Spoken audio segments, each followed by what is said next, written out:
Hello friends, स्वागत है आपके अपने YouTube channel Aryan maths education में। तो फ्रेंड्स, आज से हम लोग लूसेंट जीके का जो साइंस का पोर्शन है उस साइंस के पोर्शन को कंप्लीट करेंगे।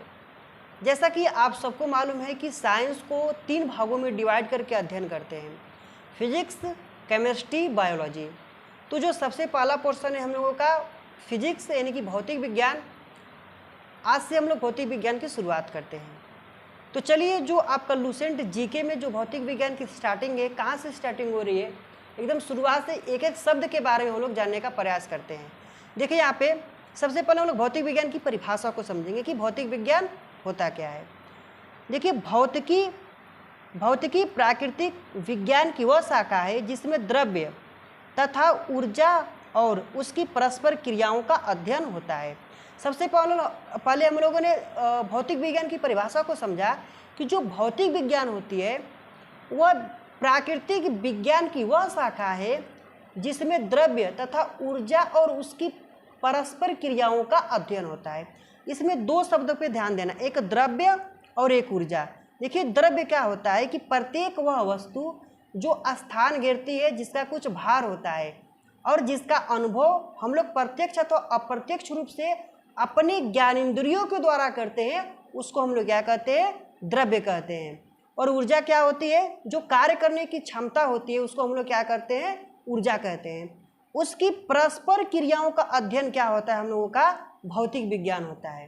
ठीक है, भौतिक विज्ञान क्या होता है, भौतिक विज्ञान प्राकृतिक विज्ञान, यहाँ पे देखिए प्राकृतिक विज्ञान की वह शाखा है जिसमें द्रव्य तथा ऊर्जा और उसकी परस्पर क्रियाओं का अध्ययन होता है। देखिए, भौतिकी प्राकृतिक जगत का मूल विज्ञान है। यहाँ पे क्वेश्चन पूछ सकता है कि जो आपका भौतिकी है, जिसको हम लोग प्राकृतिक विज्ञान भी कहते हैं, वह मूल विज्ञान है। यानी कि भौतिक विज्ञान को हम लोग मूल विज्ञान भी कहते हैं।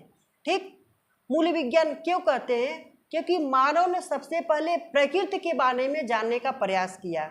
प्रकृति मतलब जो हमारे आसपास का जो वातावरण है, जैसे कि सूर्य का उदय होना, फिर हवा का चलना, बारिश आना, ये सभी जो हमारे आसपास के वातावरण है जिसको हम लोग देखते हैं, अनुभव करते हैं। तो मनुष्यों ने भी सबसे पहले इन्हीं चीज़ों के बारे में जानने का प्रयास किया, इन्हीं प्राकृतिक घटनाओं के बारे में जानने का प्रयास किया। इसलिए भौतिक विज्ञान को हम लोग प्राकृतिक विज्ञान भी कहते हैं और प्राकृतिक विज्ञान के साथ साथ इसको मूल विज्ञान भी कहते हैं।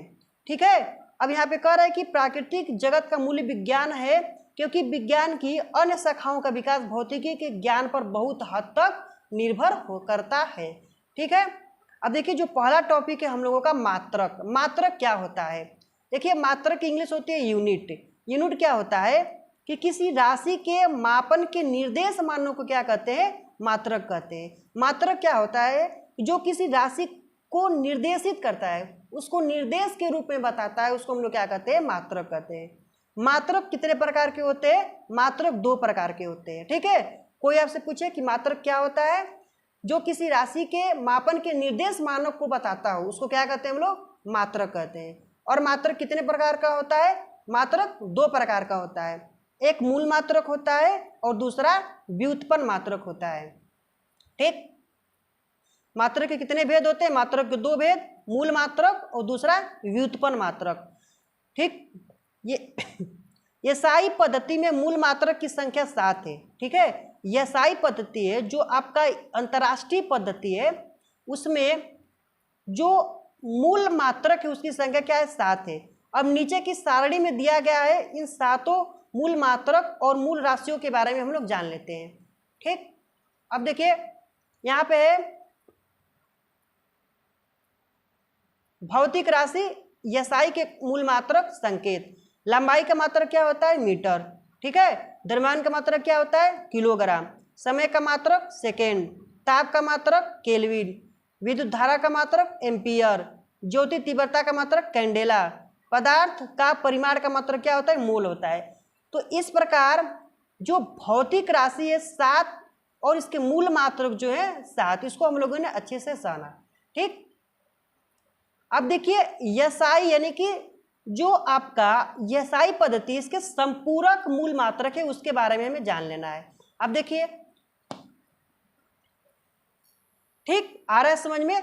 अब देखिए जो कोण होता है, कोण का मात्रक क्या होता है? रेडियन, और घन कोण का मात्रक क्या होता है? स्टेरेडियन।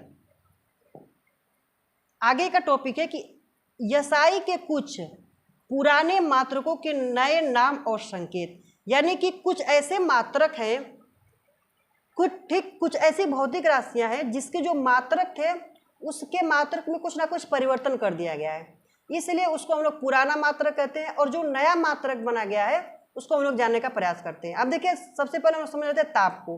ताप को पहले क्या कहा जाता था? Degree centigrade. इसका पुराना नाम क्या है? Degree centigrade. अब इसका नया नाम हो गया है डिग्री सेल्सियस। क्या नाम हो गया है? Degree Celsius. जो आवृत्ति है उसको पहले हम लोग कंपन प्रति सेकंड कहते थे, यानी कि सीपीएस इसका पुराना नाम है। अब इसका नया नाम हर्ट्ज हो गया। ठीक। ज्योति तीव्रता, ज्योति तीव्रता का उसका जो पुराना नाम है कैंडल शक्ति, यानी कि सीपी इसको हम लोग कहते थे। अब इसका जो नया नाम है कैंडेला, यानी कि ज्योति तीव्रता का नया नाम क्या हो गया है? नया मात्रक क्या हो गया है? कैंडेला हो गया है। ठीक, आ रहा है समझ में? चलिए अब देखिए व्युत्पन्न मात्रक क्या होते हैं। ऐसे मात्रक जो मूल मात्रकों की सहायता से व्यक्त किए जाते हैं, यानी कि ऐसे मात्रक जो मूल मात्रकों की सहायता से उत्पन्न होता है उसको हम लोग क्या कहते हैं? व्युत्पन्न मात्रक। देखिए वे सभी मात्रक जो मूल मात्रकों की सहायता से व्यक्त किए जाते हैं उन्हें व्युत्पन्न मात्रक कहते हैं। ठीक। अब देखिए बहुत लंबी दूरियों को मापने के लिए प्रकाश वर्ष का प्रयोग किया जाता है, अर्थात प्रकाश वर्ष दूरी का मात्रक होता है। यहाँ पे सबसे इंपॉर्टेंट बात यह है कि आपसे क्वेश्चन पूछ सकता है कि प्रकाश वर्ष क्या है। ठीक, तो प्रकाश वर्ष जो होता है वह दूरी का मात्रक होता है। क्या होता है? दूरी का मात्रक। ठीक, यानी कि जो बहुत लंबी दूरियां होती है उसको मापने के लिए हम लोग प्रकाश वर्ष का प्रयोग करते हैं। एक प्रकाश वर्ष बराबर होता है 9.46 गुणे 10⁻15 मीटर। एक प्रकाश वर्ष बराबर क्या होता है? 9.46 गुणे 10⁻15 मीटर। अब देखिए जो दूरी मापने की जो सबसे बड़ी इकाई होती है, दूरी मापने की जो सबसे बड़ी इकाई होती है उसको हम लोग पारसेक कहते हैं। क्या कहते हैं? पारसेक कहते हैं। अर्थात एक पारसेक बराबर होता है 3.26 प्रकाश वर्ष, यानी कि जो आपका प्रकाश वर्ष है एक प्रकाश वर्ष 9.46 गुणे 10⁻15 मीटर। अब इससे 3.26 गुना क्या होता है? एक पारसेक होता है। ठीक, तो अब देखिए प्रकाश वर्ष को जो मीटर में चेंज करेंगे तो 3.08 गुणे 10⁻16 मीटर, यानी कि एक पारसेक बराबर क्या हो जाएगा? 3.08 गुणे 10⁻16 मीटर। आगे बल की सीजीएस पद्धति में मात्रक क्या होता है? डाइन होता है। ठीक, यदि आपसे कोई पूछे कि बल की सीजीएस पद्धति में मात्रक क्या होता है? डाइन होता है। एसआई पद्धति में मात्रक क्या होता है? न्यूटन होता है। 1 न्यूटन बराबर क्या होता है? 10⁵ डाइन। सीजीएस पद्धति में बल का मात्रक क्या होता है? डाइन। एसआई पद्धति में बल का मात्रक क्या होता है? न्यूटन। और न्यूटन और डाइन में क्या संबंध है? 1 न्यूटन बराबर क्या होता है आपका? 10⁵ डाइन। आ गया समझ में? चलिए आगे हम लोग समझते हैं कार्य की सीजीएस पद्धति में मात्रक क्या होता है? अर्घ होता है। कार्य की सीजीएस पद्धति में मात्रक क्या होता है? अर्घ होता है। एवं एसआई पद्धति में मात्रक क्या होता है? जूल होता है।